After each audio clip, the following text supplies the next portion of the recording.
யாராவது வீட்டில் ஈஸியான ஸ்வீட் பண்ணணும்னு நினச்சிங்கன்னா இந்த கேசரியை ட்ரை பண்ணி பாருங்கள். ஈஸியாக பண்ணி முடிச்சிடலாங்க.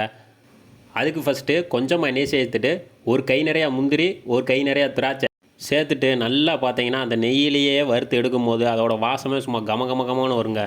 முந்திரி பருப்பையும் திராட்சையும் நல்லா வறுபட்டு வந்தோடனே தனியாக எடுத்து வச்சிடலாம். இப்போ நம்ம இதே நெய்யில் ஒரு கப்பு நிறையா ரவை எடுத்து வச்சுருக்கோம். அதையும் நல்லா வறுத்து எடுத்துக்கலாம். எந்த ஸ்வீட் பண்ணுறது கஷ்டமாக இருந்தாலும் இந்த கேசரி பண்ணுறதுக்கு பார்த்தீங்கன்னா ரொம்ப ஈஸியான ஒன்று.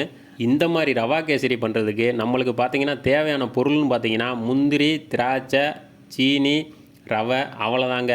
வேணுன்னா கொஞ்சமாக நெய் சேர்த்துக்கலாம். நெய் பிடிக்காதவங்க சேர்க்காமல் ஆயிலில் கூட ஃப்ரை பண்ணி எடுத்துக்கலாம். நல்லா ரவை வறுபட்டு வந்த உடனே நம்ம இதுக்கு தேவையான அளவு தண்ணி சேர்த்துக்கலாம். நம்ம எந்த கப்பில் ஒரு கப்பு ரவை சேர்த்தோமோ அதுக்கு 2.5 கப்பு தண்ணி நம்ம இதை சேர்க்குறோம். அதான் நல்லா பார்த்தீங்கன்னா ரவை வெந்து வரும்.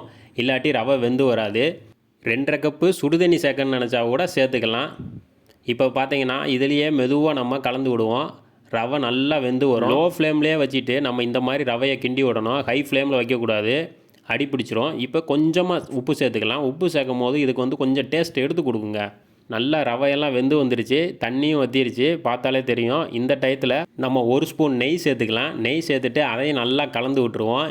இந்த டயத்தில் நெய் சேர்க்கும் போது அது நெய்யோட ஃப்ளேவர் நல்லா தெரியும். அதுக்கு தான் எந்த கப்புக்கு 1 கப் ரவை எடுத்தோமோ அதே கப்புக்கு 1.5 கப்பு சீனி எடுத்து நம்ம சேர்த்துக்கலாம். நம்ம அதிகமாக சீனி சேர்த்துடக்கூடாது. அப்புறம் ரொம்பவும் இனிப்பாக இருந்துச்சுன்னா கேசரி சாப்பிடவே நல்லா இருக்காது. லைட் ஸ்வீட்டாக இருக்கணும், அதான் நம்மளுக்கு சாப்பிட நல்லாயிருக்கும். ரொம்பவும் சாப்பிட்லாம். இப்போது இந்த டயத்தில் கொஞ்சமாக கலர் பொடி சேர்க்குறோம். கலர் பொடி பிடிக்காதவங்க சேர்க்காமலே நம்ம ஸ்கிப் பண்ணிக்கலாம். இப்போது இந்த டயத்தில் நம்மளுக்கு கரெக்டான பக்குவத்தில் இருக்குது.